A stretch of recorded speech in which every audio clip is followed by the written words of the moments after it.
Hey, welcome to the episode of taking my stepson to do grown man stuff. Welcome to an episode of taking my stepdad to do iron stuff. And on the next episode, we're at Kroger's going shopping because we have a snowstorm in Atlanta, believe it or not. So let's see what we can do. Alright, let's get into it. You gotta walk around with me.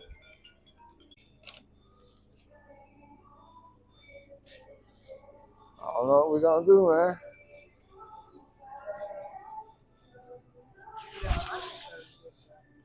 Next.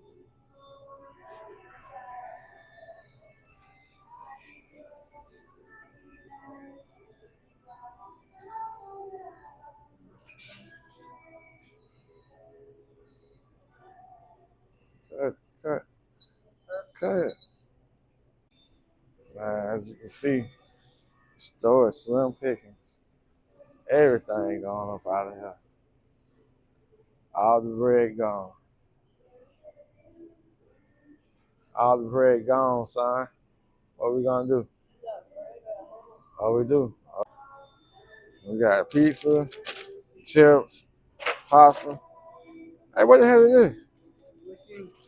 Who put that in there? I did. Shit. What you doing? That's for me. You ain't buying that for me?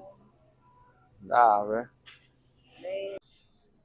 See, this is what I be talking about right here. You go to the store and get food, right? This joker got this in the bucket, y'all. Look at that. Zebra cakes, No, pizza, chips. I'm trying to eat. This is not real food.